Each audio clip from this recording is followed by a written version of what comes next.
Hello everyone, Ace here, and today I've decided to have yet another look at some video game history, and in the process answer the question, what exactly made Return Fire great?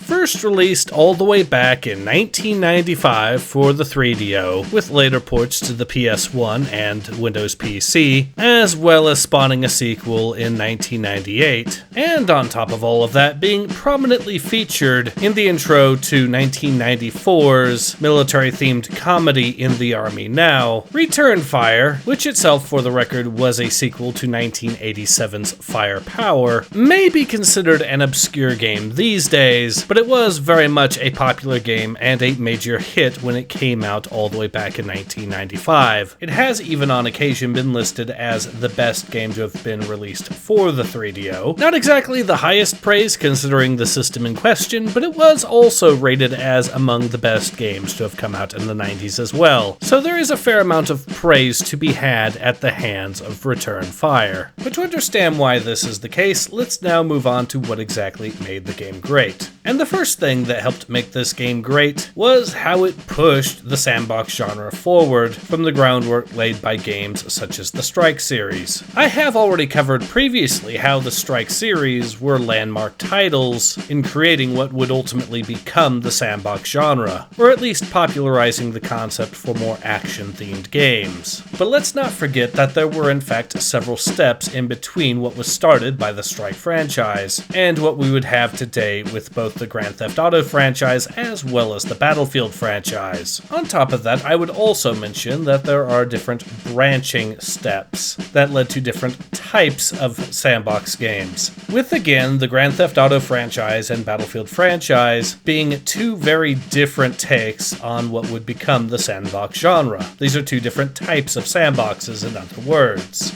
I bring this all up because Return Fire, I would argue, is itself an important step as part of that evolution, specifically towards multiplayer-themed sandbox games, thanks in part to this game featuring split-screen support right from the very beginning, allowing players to compete with one another on maps that were quite large for the time, using a variety of different vehicles in order to accomplish their mission, which, by the way, leads me to another thing that helped make this game great, the gameplay. The gameplay, at its heart, in Return Fire is fairly straightforward, in theory, but has a fair amount of depth to it when you actually look into it. This game is, at its core, capture the flag, with the player having to go out and destroy enemy buildings in order to find the flag, and then bring it back to his own base using a Jeep or Humvee, depending on which version of Return Fire we're talking about. But don't expect to accomplish that with just a Jeep or Humvee alone. Instead, you'll need to utilize other vehicles such as tanks, missile launchers, and helicopters in order to blast your way through to even find the enemy flag, and then of course clear a route to it through enemy turrets, mines, and drones. And in multiplayer, of course, the enemy player as well. And as with the Strike games, not only do you have to keep an eye on your health, but you also have to keep an eye on both your fuel and ammo supply. Fortunately, that can all be restocked at your home base, or alternatively, you could just steal fuel and ammo from enemy fuel and ammo depots, if you're in a land vehicle anyways. Your fast-moving scout vehicle, which is to say either your Jeep or Humvee, can become amphibious, but you need to manually prepare it in order to utilize it in such a manner, and while this does greatly slow down your speed, it still gives you a useful way of avoiding enemy defenses. So like I said, this game does have a fair amount of depth to it as well, and with the flag's location being semi-randomized, the game still manages to offer a fair amount of replayability even in single player.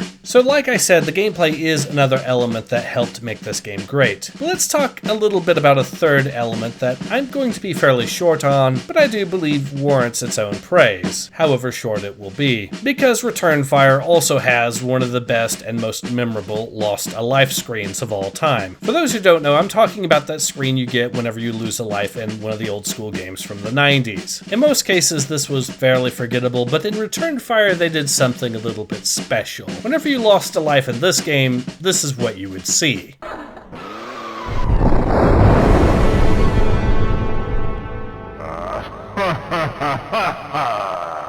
This is an image and a sound that has been burned into the minds of people that have played this game for over 30 years now. It's something that people that have played this game will still remember very much to this day. So while it is a small thing in and of itself, the fact that it is so well executed and is still one of the most memorable parts of the whole game, well, that's definitely a case of it doing something right, isn't it? That's definitely a case of the game deserving praise. So yeah, that's another thing I would have to mention when it comes to things that helped make the game great. But I do believe there is another thing that helped make the game great that appears to have flown under the radar, perhaps deliberately. Indulge me, if you will, in enabling me to put on a tinfoil hat for a moment and present something of a theory that does have some evidence to back it up. Though not officially mentioned anywhere, it is of note that Return Fire was actually a military recruitment tool for the US Army. This is proven by the fact that the game's pause screen is flat out a US Army recruitment poster telling people to join the army. Okay, that is something that's interesting, but there is more to it, I suspect, and this is where the tinfoil hat comes in. Let's go back to what I mentioned earlier about this game being featured in 1994's In the Army Now, which is rather curious because In the Army Now did actually have involvement with the US Army in the production of the film, though the full degree of involvement with the Army in that film was also kept very vague. But we do know it existed, though, in that case because the Army let the film crew film at both Fort Sill and Fort Lee, meaning they would have required the permission of the Army to do so. Furthermore, main actor Pauly Shore actually went through the water treatment training to better understand the job, further showing the involvement of the US Army, despite the fact the exact limit of that involvement was kept very vague. Consider the fact that the film came out in '94, meaning that the filmmakers had early access to the game. This all suggests that it might be possible that Return Fire might have been part of some sort of test, testing the capabilities of video games to be utilized for the purpose of military recruitment, perhaps even in conjunction with other linked forms of media, such as the film. Okay, it does seem a little bit silly that the Army wouldn't be open about this. However, it is worth mentioning that this game is from 1995, meaning that it actively predates Marine Doom, which was the US Marine conversion mod for the original Doom, that mod releasing in 1996. This is to say that prior to that, US military involvement with video games as a media was not really that open prior to Marine Doom, and it's not unreasonable to assume that there might have been concerns about public relation issues, especially with trying to utilize video games as a means of military recruitment at that time. You know, before games like Marine Doom proved that the US military could actually get away with it without it being a public relations nightmare, or at least one that wasn't big enough to be more trouble than it's worth. But even if we discard the tinfoil hat portion of this topic, the idea that this was some sort of test towards the viability of military recruitment via video games, the sheer fact that this was a military recruitment tool, again as proven by the fact that the pause screen was quite literally an army recruitment poster telling people to sign up, well, that is another element of this game having an impact on the video game industry as a whole, as it shows the increasing influence that the US military would have towards the development of games from there on. And I know a lot of people might not necessarily be fans of that idea, but it did also lead to some perks. There were legitimately great games produced specifically at the request of the US military, both as recruitment tools such as America's Army, but also as training tools, games such as 688i Hunter Killer, for example. And even to the current day, much of the simulation community owes its existence in terms of games thanks to funding from various militaries, allowing games such as DCS, Arma, and Steel Beasts to continue being developed even to the current modern day. With all of that said, this has been Ace, and I hope you'll agree when I say that Return Fire is great.